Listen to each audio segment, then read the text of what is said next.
to Reignite, a podcast about scientific misadventures and getting shot at. A lot. I'm Frankie. And I'm Matt, a.k.a. Stormageddon. And tonight we're heading back to Havarl. Even though Addison doesn't think it's appropriate to put a human outpost on the planet most sacred to the Angaran people, the initiative still has been invited to participate in research and experimentation on the planet. The wild overgrowth is dying out, Turian survivors are fending off the Rokar, and Axul is more of a subtle threat than we initially thought. Yeah, we do get shot at a lot, huh? Yeah. Especially on this planet, I feel like if people aren't trying to kill us, then the animals are trying to kill us, the plants are trying to kill us. It's like going to Australia. My main complaint with Havarl, I've made it before, is that it's very crowded. Mm-hmm. And part of that crowding is that there's just always something trying to kill you. Yeah. And I get it. It's a wild planet. However, I would like 2 minutes to scan this area for anything that I need and to not get attacked by an invisible dog. Yes, that is suddenly not invisible when he's biting your foot off. Like, please just leave me alone for a minute. I beg you. Can I please have some peace? I'm just trying to scan this rock. Why are you shooting at me? I didn't even come near you. Literally, all of the species are aggressive. The bugs, the four-legged creatures, everything. So aggressive. I'm just trying to live. Anyway, let's talk about our check-ins before we get into the deep dive. Yeah, sure. I'm actually really glad that we got to this one for Callow, where he requests research access. Yeah, and I go, sure. And then he goes, can you actually help me? And I go, oh no, what's happening? Well, he needs your authorization to add to the database. He drew out all of the blueprints from memory, specifically for Gil to use them as he needs when he's re-speccing things, which is a very mature thing for him to have done. Yeah.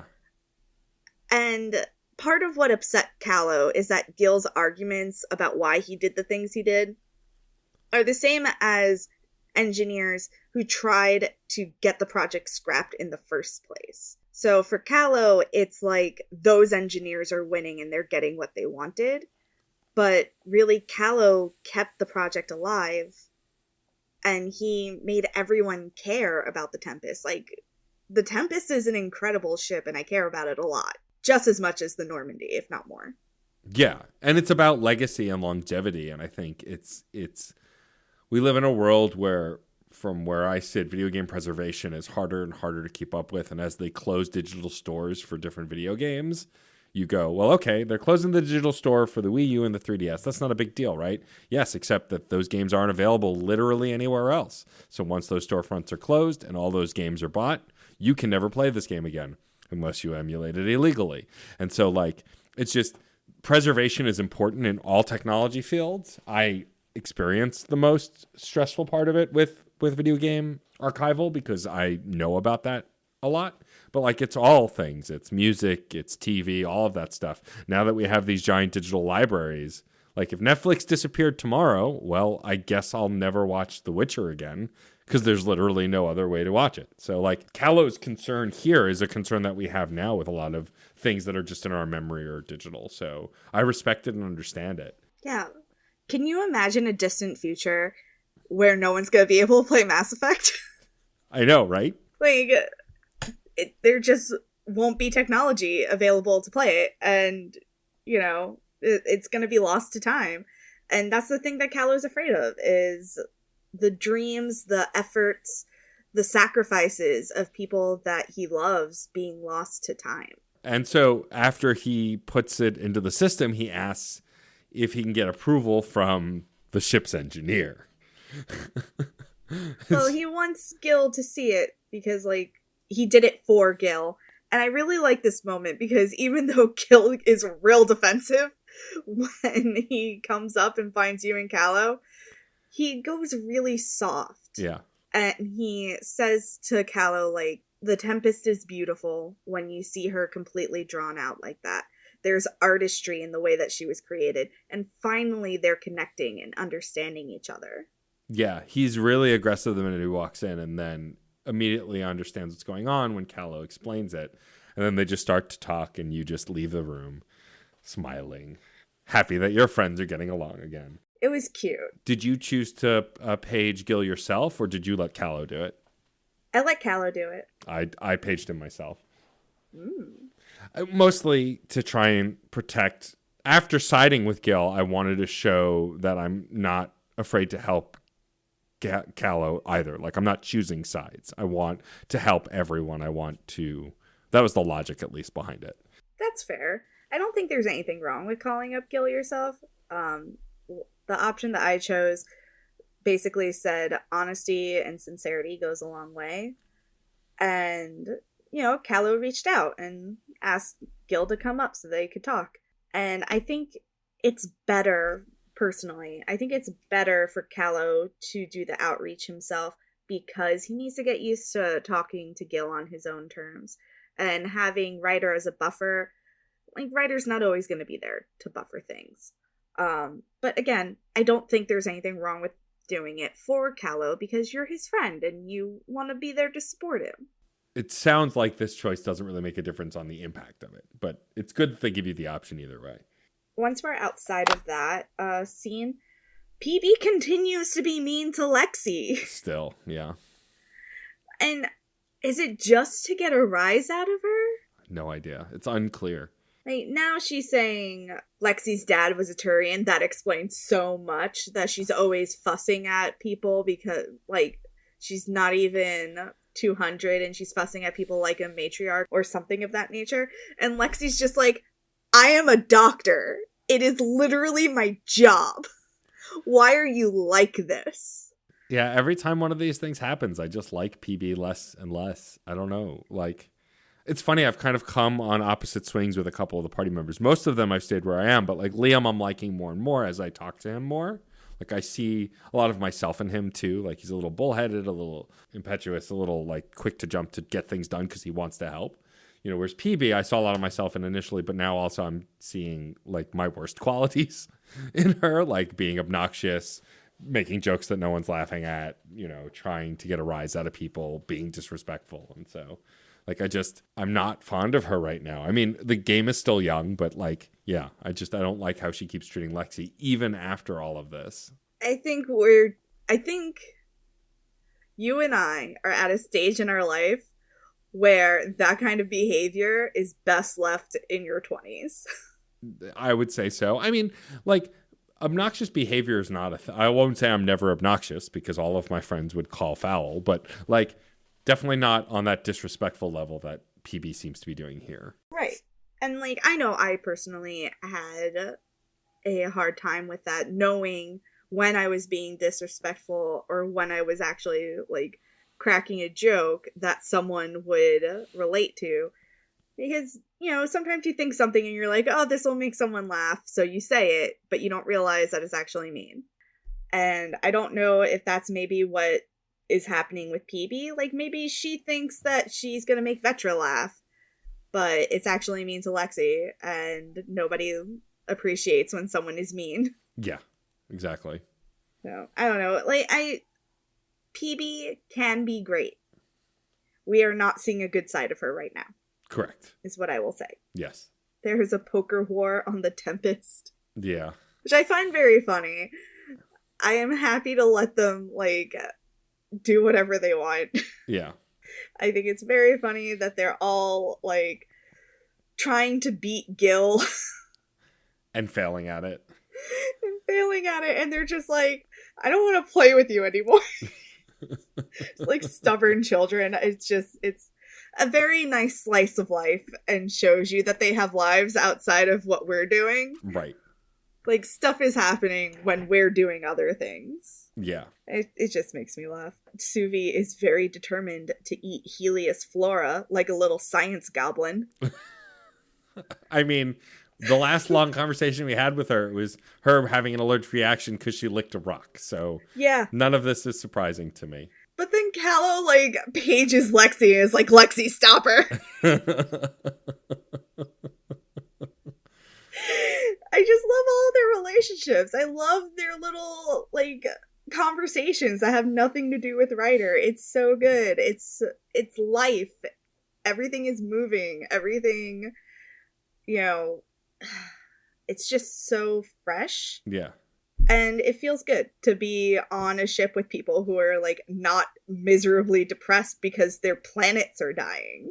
Yeah, I also like that this ship has a lot more common areas that all the characters hang out in. On the Normandy, often people were in separate areas until the third game where they would sometimes mingle, but for the most part, we're still in their separate areas. I like that that's not the design here, that people are kind of wandering around and hanging out with each other. Does it make it a pain in the ass when you want to talk to someone? A little, but that's what the map is for.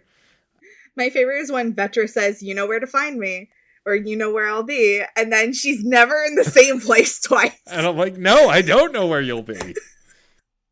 I can't find you, Vetra. And I always forget that you can pull up a map of the Tempest and see who's where. Yes, you can. Because the Tempest is so small, I never think about it. You just wander till you find them. I just wander. like one of our sad cats at night who's just like, someone play with me. Where are you? I'm all alone. After Gil and Callow's conversation, we can go talk to Gil later. And he abruptly asks us if we want to have babies. Oh, yeah. And I'm like, left field much?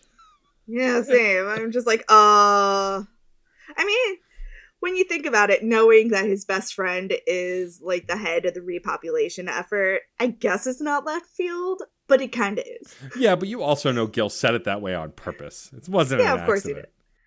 So Jill is getting focused on repopulation at Prodromos, and it finally dawns on Gil that we're here to populate. Yeah.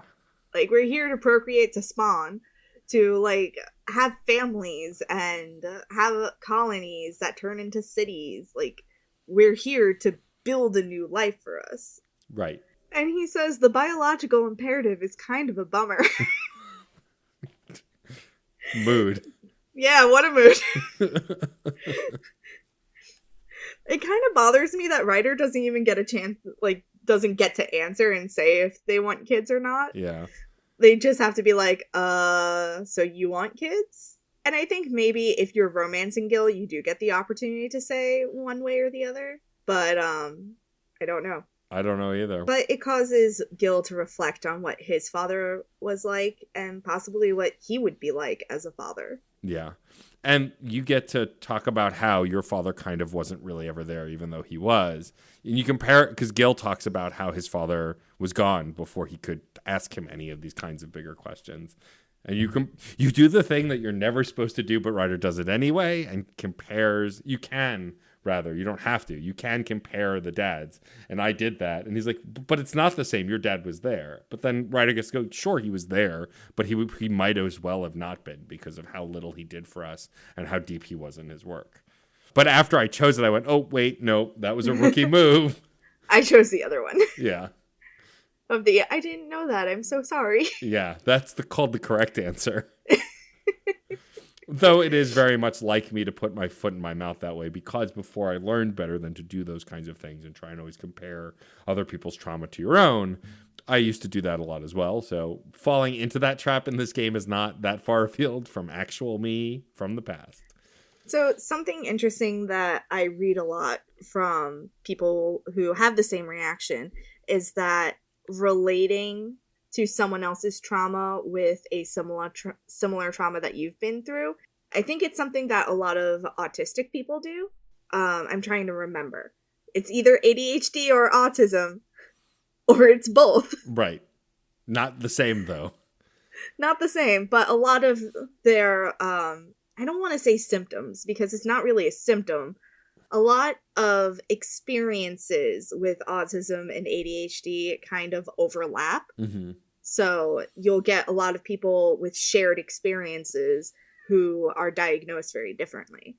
So I feel like that is something that a lot of people experience, and it's because they're neurodivergent and not neurotypical. Right. So you're not alone. You're not alone is what I'm trying to say. Thank you. Yes, I'm aware. And I chose the answer that I chose because I've learned through the years that maybe I shouldn't make the conversation about me when somebody tells me something like that. So I mask my first instinct and go to the socially appropriate instinct. I take a second and I think. Fair enough. Which is probably definitely a sign that I am also neurodivergent. Oh, yeah. I mean, the two of us are both neurodivergent, flat out, without a doubt. Oh, we're bad people. No, we're not bad people, but we're bad at being people. Yes, correct. That's what it is. Oh my god. So, yeah. What would you have answered? That I don't, because I don't. Yeah, I don't want kids. I've had that conversation with my spouse, and we've decided that that's not what we want. Is there a possibility that that could ever change? Possibly, but also... Well, things always change. Sure, but my spouse and I are also at a point in our lives where, like, it's just, that's not... No, it's not on the cards. This game totally lacks nuance. Uh-huh. So my options would probably be yes or no, and Right. I would opt to say no because I do not want to give birth. Right. But if I had the option to adopt, I'd do that. Or to foster. Like, if there are kids out there who need someone to give them a chance, that's what I want to do. I do not want that to come from my own body. Fair enough. That's not happening. No, thank you. I don't like horror movies. Some people consider it beautiful, but yeah, no, not... No, not me. That's fair. I do not want this to sound like a condemnation of people who do have children. Right. I love my friends who are parents, and I love their children. Sure. I personally do not want to give birth. That's it. Fair. I just want to make that clear. Because I know a lot of child-free people are just like, man, crotch goblins. Yeah. No, I love kids. I love my nephews and nieces. I love my nibblings. I love my friends' kids. Like, yeah, I just don't want them of my own volition or choice. I want to give a shout out to one thing that Jaws says to Liam, which is, do all humans try to ruin everything, or is that just you? They're getting along just fine. Oh, they're best friends. And lastly, from our check-ins, Suvi has a bonus mission for us. Yes, she tacks on something to the movie night quest after we talk to Liam about it and tell him that we got some of the films. When we go talk to Suvi requests snacks. She wants us to go Solid snack request. hunting. It is. Movie night is only as good as its snacks. And people who are there, I guess. Yeah, the people do matter. They do, but the good snacks make a bad situation better. Just saying. All right, let's get down to Havarl. Yes, please. Let's get down to Havarl. Who did you bring with you? I always bring Jal for Angara stuff. I always bring Jal anyway, because he's my boy. Yeah. And Vetra, because we were dealing with Turian stuff. Gotcha. So I brought her in case that mattered. I brought the best friend squad. So I brought Liam Liam and Jal. Yeah. There wasn't much banter, though, on this planet because it was mostly a lot of fetch quests. There's no nomad time, so they didn't really talk to each other that much. That is one of the downsides of Havarl, is that you don't drive around in the nomad, so they're not going to be bouncing like back and forth with each other. Someone funny to have, like a pairing that's funny to have next time you're driving around a planet, PB and Jal. Okay. I'll keep that They're in mind. funny. Okay, let's start with Forgotten Stars. There's a scientist who tells us that they lost some ancient Angaran star charts, and they have no hope of getting them back. So, Ryder says, what if I help? Yeah. So, unfortunately, the data core is damaged beyond repair. There is a backup, but the network went down, so you can't access it anyway. And this is where I say, you also need a cloud backup. Yeah. You need This is the future. Hardware and software. Why do you not have a cloud? Yeah. Well, Like, I mean, this is an unexplored planet, so having cloud. It's not unexplored. I mean, it's not. They don't have like tons of civilization set up, but yes, I agree that you should have a Wi-Fi of some kind. Have sent it back off to the home planet. I don't know, whatever. Separate storage drive on the ship, like anything. So we do find the backups, and we do get the network online. It's just a fetch quest. Yeah. But it's a really important one, in my opinion, because recovering that data restores an important piece of Angaran history. They already lost so much And I'm wary of the white savior analog here, where Ryder comes in to a new galaxy and is there to solve all the problems. Right. But doesn't it help when someone stands up for you who's going through a somewhat similar experience, fighting the same enemy as you're fighting, and, you know, they give you credit instead of taking credit for themselves? So I always try and play Ryder as, like, not someone who can just do everything and fix everyone's problems, but someone who is willing to help and be like, I couldn't have done it without you. Like, this was your whole thing. I literally just pushed a button. I'm just good at shooting things. Like, I was not the mastermind here. But it was very important for us to do, in my opinion. Yeah, I agree. I think that the problem with fetch quests like this, and especially big open world games like this, is that they can feel kind of meaningless. But thankfully, what Andromeda does well, like the Mass Effect games that came before it, is the dialogue and the voice acting are all very good. And like, so even the steps along the way feel good, even if it's a very basic kind of go get the thing and bring back the thing kind of quest. And unfortunately, there's just not a lot to say about it beyond that. Let's hop over to Friend or Foe, which is one of the steps in the eventual loyalty mission that we will get for Jal. We find out that someone named Thaldir is living on Havarl, and they are then targeted by Ket when we are supposed to be talking to her and trying to find out where Axul is. But when we get there, Ket are attacking, Rokar are trying to defend her, everybody dies in the process. And when we get inside, she was so scared that she killed herself rather than be taken by the Ket. Yeah, she mortally wounded herself because she didn't want to get taken by the Ket. And like, even though Jal puts her at ease when we get there by telling her that they can't get her, they won't hurt her, it's already too late. We ask her what we can about Axul, and she sounds pretty devoted to him. Almost sounds like someone talking about a lover. They're not, but like, it's a deep love that and care for this person, which is jarring because of what we've heard about Axul. And then like Jal doesn't believe it for a minute. Jal's just like, we have to find him. He's a threat. He like, without saying it, he like equates this to a kind of indoctrination. He talks about how they are not themselves around this person. This is, you know, someone who is dangerous and his followers are dangerous. And I completely agree. Yeah. Jal becomes very gentle with Thaldir. He speaks soothing words to her. And then she compares him to Axul because they're both very confident. I think that Jal and Axul are two sides of the same coin. Jal is the lighter side who uses his confidence and his caring to uplift like everyone and for teamwork, where Axul is a darker side where he uses that confidence and that charisma to further his own agenda, which includes hurting other people. But if he can get other people to do it for him, then he's not really the one at fault, is he? And something that really bothered me about Axul is that when you read anything from the Rokar about Axul, they're so devoted and obsessed with him. They talk about how he completely changed their lives. Right. And it's very reminiscent of how people in cults talk. And Axul is a cult leader. He's a narcissist. He is collecting followers to make himself more important. Yeah, for sure. It's funny because I haven't met Axul yet, but he already has parallels to a character from the show The Expanse.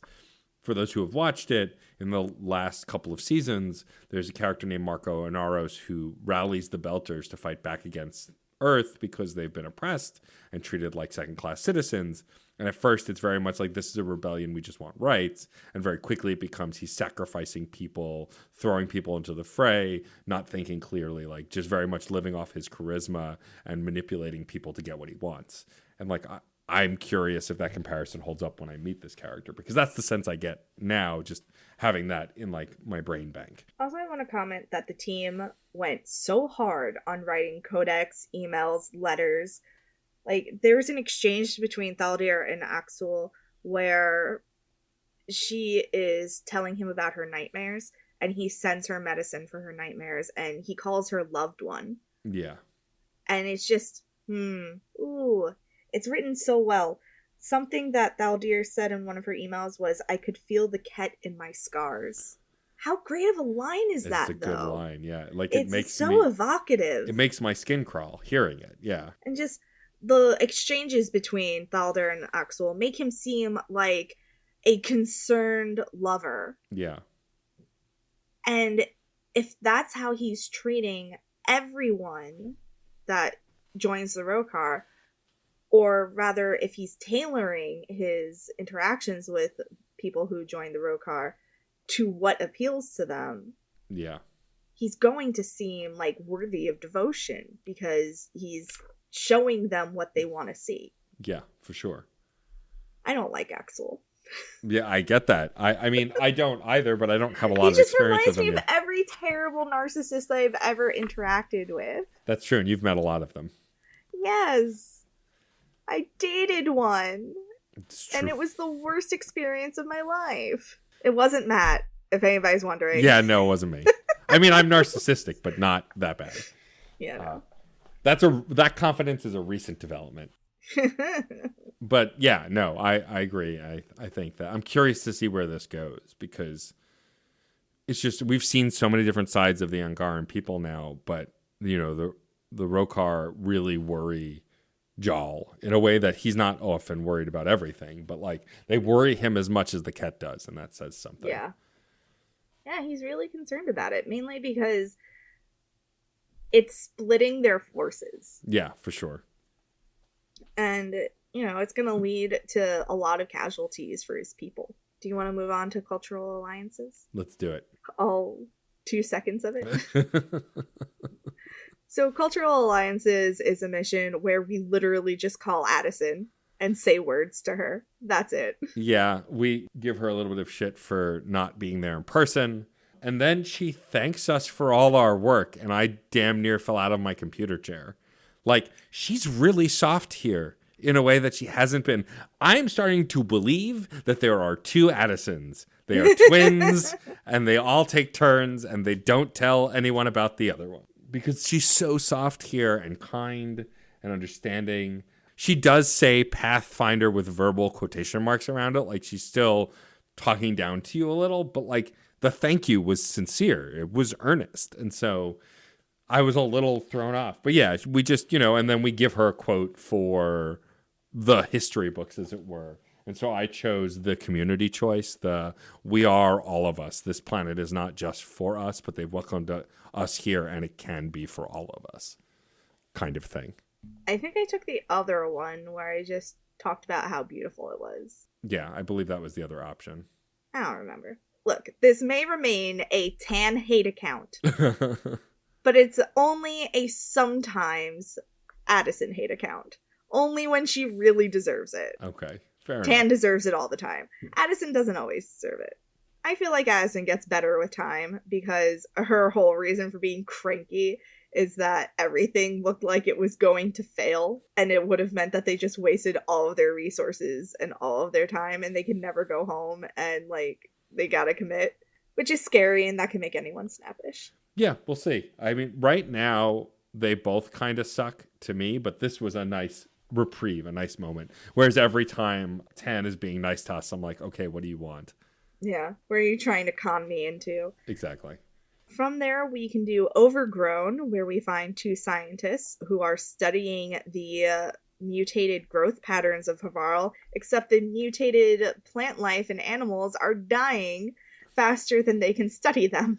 Yeah, so they ask you to do some exploration and get samples of the species that are mutated because they want to use that to see if they can mutate food safely to make things larger and therefore providing more. Larger plants and larger animals means more meat and more food. And you have an option of whether you can say, yeah, I'll see what I can do, or that's too dangerous. I chose the, yeah, sure, let's see what we can do line, because at this point, yay, science, let's go.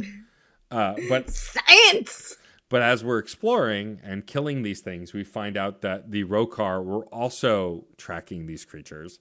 And through some fights and being attacked by both animals and Angarans on either side, we discovered that they were running experiments as well And they were running the experiments to poison us, to strike back against the Angaran people and people who have been helping them. And we get this choice to either destroy the research or say copy it and bring it back. So I think that would have been destroy it and then also copy it. I didn't bother to copy it. I just destroyed it. Really? Yeah, I don't want this to get into the wrong hands. Yes, it seems like a complete turnaround from the Malin's data of it all. But we're so young and so fragile that I think anything to our detriment is too dangerous. And so I destroyed it. I copied it. Interesting. And Finally. then destroyed it. Finally. We finally did something different. Pop the champagne. And so when you go back to the scientists, they're not distressed at all. They're like, oh, that's bad. I hope you destroyed it.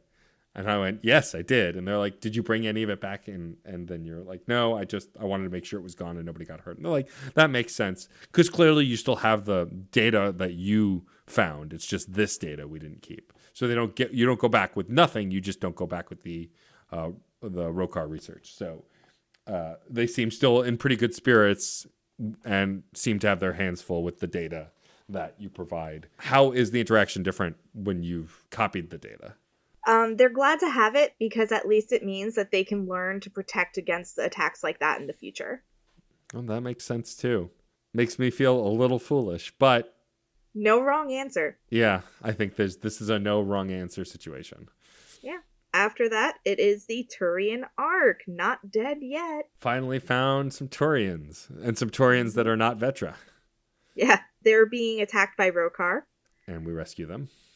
We do rescue them, and we meet Avidus Rix, that dreamboat. Yeah, Avidus Rix, who I am guessing is related to Lutana Rix. I don't remember. You don't know if you created her to be related to him or just because you liked the last name. I think I just like the last name. That's fair. I do not remember. John asked me this, I think. Yeah. And I was like, I don't know. It's funny to me. It's just when I met him. When I met him, I went, oh, all right. Maybe a long lost boyfriend or husband. No. If anything, it would be sibling. Okay. Yeah, we meet Avidus Rix, who seems extreme, but I'm into it. Yeah, shocking. He's a former Spectre, and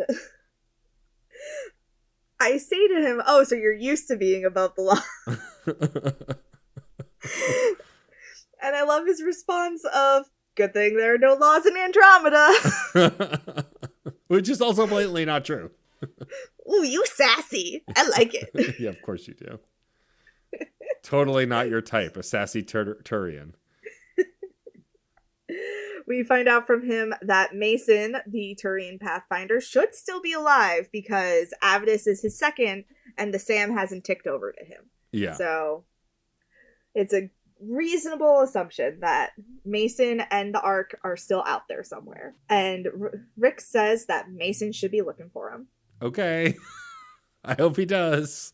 Well, that's when we agree that one of us could definitely search, but two of us could maybe search better. Yeah. What do you tell him? As people need him? Yes. I give him the rallying speech. I don't. I say you go left, I go right. Of course you choose the snarky option. Yeah, of course I do. Have you met me? What do you think of Avidus and what we learn about Mason? I mean, I am happy to always meet a roguish Turian just like you, but it gives me hope after meeting him and hearing about the Ark that they are still out there, and that I think that this guy can get it done, and I think if we help, it only increases their chances. What about you? Hey, you know how I feel about him. I love him. I think he's great. He is an excellent character from my perspective. Yeah. Did you take time to talk to him? A little bit, yeah. So did you find out that Saren recommended him for the Spectres? Oh no, I think I missed that. I might not have chose that option. He's not used to discussing his personal life, so when you ask him, like, so how long have you known Mason? Avidus is just like, a while. Why are you asking me this question? Why do you want to know personal things about me? And also we talk about Saren a little bit, and if you say like Saren who led an attack on the Citadel, what? He goes, that's not the Saren that I knew. So we have a new ally in our searches for the arcs. We also pick up another fetch quest while we're there, as well as a memory trigger, but it doesn't like lend anything to the story, really. No, not at all. The last mission I have on our list here is Recovering the Past. Again, doesn't really add to the discussion. Like, there's nothing to really discuss. We find the ship, we grab the helmet, and then we're done. Yep. Like, there's no conversation about it at all. That one is going to become more interesting when we go back to Avela Kajar and give it to her, because then she's going to tell us something about it. So yeah, we'll get more about that when we actually turn it into Avela and she tells us about it, like what it means for their history. And hopefully I get to flirt with her some more. Yeah, I'm not jealous. Yeah, I know. One thing, did you find the secret gravity well? I did not. Okay, I found it. And what kind of made me laugh while I was looking for it is because I remembered having found it on a previous playthrough, so I was looking for it again. And I said to John, because I thought maybe he'd remember, like, do you remember the secret gravity well on this planet and how to, like, get to it? And John was like, I'm sorry, the what? The what on the what? So apparently John had never discovered it. So I'm the best of all of us. I mean, no surprise there. So I found the console and I did all the platforming, and it was just a matter of like following the indicators to the right point and looking for the platforms to jump up onto. You hit a console, it creates some platforms. You jump up those platforms, hit another console that creates more platforms somewhere else. You climb those platforms, and there's a gravity well. Except it doesn't go down, it goes across. So it carries you across Havarl to another console, which you hit, and it creates another gravity well behind you. And you take that, and it carries you all the way across the chasm, and there is a little alcove above where the Rokar were camped out when we were first on Havarl, and there's a chest. And then there's just stuff. Of course. I just got gear. And I guess that's useful, but I was like, I kind of wanted something more for all that work that I did. Kind of wanted something story related. I did a lot of work here. And they gave you a lot of stuff. It's capitalistic society, even way out in Andromeda. I mean, stuff is okay, but maybe some information about Angaran history. Yes. Also, don't at me. I know that there was no money exchange, so it's not technically capitalist. I was making a joke. Leave me alone. Bartering. Yeah. Or something. Or whatever. something. I don't. Risk reward. Let's just say buzzwords. It'll be fine. It'll be fine. So when I finished, my viability for the planet was at 100%. Same. Yay! We did it! We did it. We succeeded. Another planetary victory. Yeah. Until we go to Vold. That's worrying. Look, I'm gonna tell you right now. This will be my advice. Vold is big. Get over it. Okay. No 100% viability on the second try. It's going to take more than that. I mean, I think you'll get there. You're just going to have to spend more time on it. Like, fair enough. 100%ing Vold, and not even 100%ing everything on Vold, just getting 100% viability, because you can get 100% viability without finishing all the quests on Vold. It's just going to take time. Right. So block out. It's a big place. Block out a day and just hang out in Vold. Fair enough. It'll be fine. There are a lot more interesting missions. There are some fetchy missions that we're just going to be we don't need to talk about that. Right. But there are a lot of story-based missions. Right. Which, will have things to say, basically. Right. Sure. That's what I have to say about that. So my advice is, it's big. Deal with it. Okay, thanks. Helpful. That's me! And before we close out the episode, Matt, pick a character. Don't pick Avidus. He's not on this list. Wow, disrespecting your boy already. Truth be told, I can't remember who I've asked about yet. So I'm going to think for a minute. Have we picked Kesh yet? No, I don't think we have. Then Kesh will be my choice. Have you ever had to work with someone you hated? Many times. A countless amount of times. Is there a specific one that you want to tell a story about? I don't know. I've had horror stories at a lot of jobs. I think that the safest ones to tell are the ones that aren't even on my resume anymore. I had a boss at GameStop when I worked there many, many, many years ago, a lifetime ago, who just wanted to show up, get his free video games, his video game discount, and not do any of the real work. Even though he was the manager, I often closed the store, counted the money, made sure stuff went in the safe, made sure the deposit was prepped, often taking the deposit to the bank because the bank was in the mall where the GameStop was, so we would walk the money there. He was just a lazy jackass. Also an old white dude, so you know. Right. And I'm pretty sure straight, though I don't know for 100%.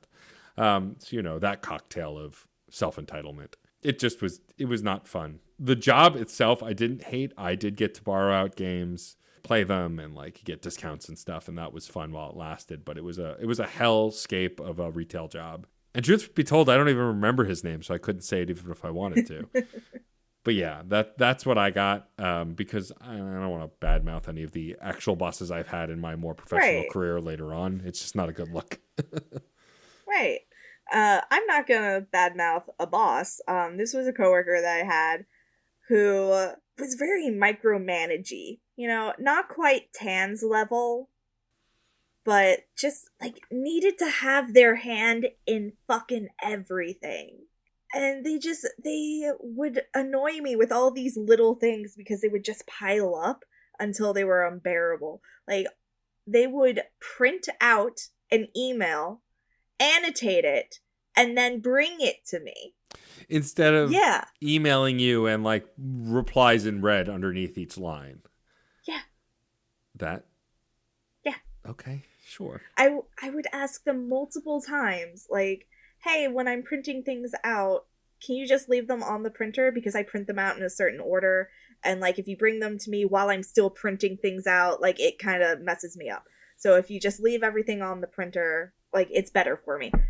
They would still bring me the things, even though I asked them not to, and then get upset when I said, oh, you could have just left it on the printer, and then get mad at me. Is this the job that I think it is? Probably. The one that I've... 14th Street? Yeah. Yeah, okay. I thought so. And just... I feel like I've heard these complaints before. That's why. Yes! Like, why are you like this? Every time I, like, coughed or sneezed, what's wrong with you now? I'm alive! I'm existing. That's what's wrong with me. Leave me alone. Yeah. So that was someone that I hated working with. But that being said, outside of working together, they're actually a wonderful person and very delightful. Like, we could be friends, I just cannot work with them. I've had those experiences before too, for sure. So that was a time that I hated someone I was working with. All right. Well, with that out of the way, it is time to wrap up the show. Our next episode, we will be heading back to Vold. We barely got to do much after saving the Moshai, so there's tons of stuff to do there. It is a gigantic planet with lots to do. So tune in next time for a re-exploration of Vold. Make sure you update the Nomad as much as possible before you go there. I'm just saying. Okay, thanks. No specific reason. Yeah, liar. When you're visiting an ice planet. Yeah. If you like what you heard here, follow us on social media. We're at ReignitePod on Twitter, Tumblr, and Instagram, Facebook.com/ReignitePod, or you can send us an email at reignitepod@gmail.com. You can also find me on Twitter at iHoardLibraries and Matt at DJ_Stormageddon. Don't forget to rate, review, and subscribe on your favorite podcatcher if you can. It helps us get seen so other people can find us. Yep. Every review helps grow this community. And there are now tons of places you can write reviews. Spotify, Amazon Podcasts, Google Podcasts, all of them have ratings and reviews. So please go to all of them if you have the time. Just give us reviews everywhere. Reviews.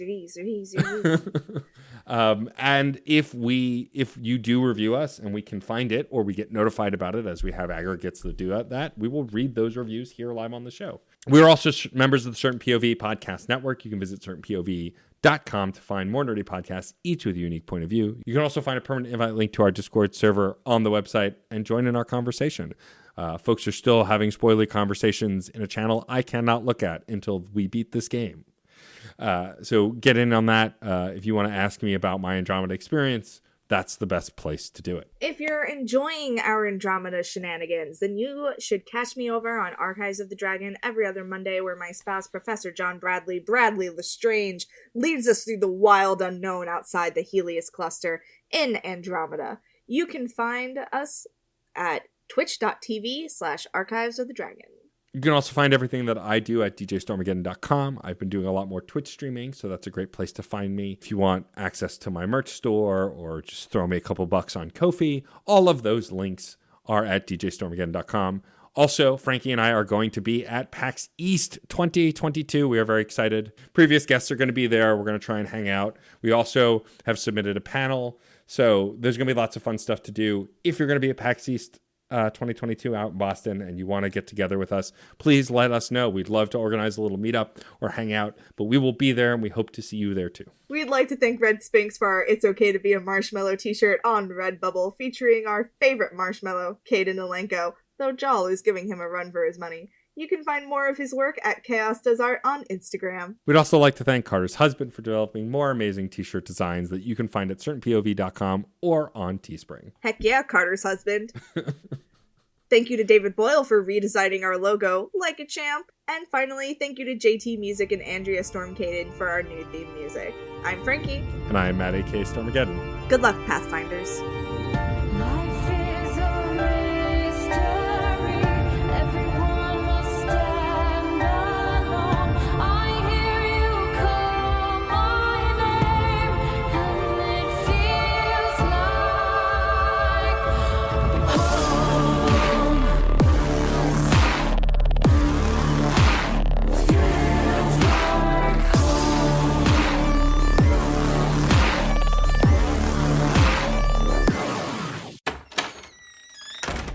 Hey. Oh, hey, Jeff. What's going on, guys? Oh, talking about Superman. Oh, cool. I could talk about Superman. I could talk some more about Superman. We know. I'll bet a few people would want to get in on this. I'm down. You know it. That sounds like fun. I'll do it. Cool, let's do it. We can call the show Men of Steel. And you can find it at certainpov.com. Or wherever you get your podcasts. Yay. Hey, all you amazing sentient beings. This is Case Aiken from Certain POV, and outside of podcasting, I work with a group that does Star Trek fan films called Starship Farragut. For 15 years, we've been doing material inspired by the original Star Trek series, but now we're moving on to the movie era with our latest production, Farragut Forward. And that means new sets, new props, and we're gonna have to make those monster maroon uniforms. So we have a crowdfunder running right now. Backers can get access to our soundtracks, have their names show up on screen as part of a duty roster, or even get a walk-on role. Our hope is that this is just the beginning, and that the assets we create with the money we raise will go towards future productions, including possibly a sequel that may just be written by a certain scruffy, nerf-hurting Man of Steel who'll take another pass at it. Wink, wink. To back the production, go to Indiegogo and look up Farragut Forward, or find us on Twitter at Farragut1921. And hey, while you're at it, check out the 3-minute prologue we put together to show what we can do. But in the meantime, live long and prosper. CPOV. CertainPOV.com.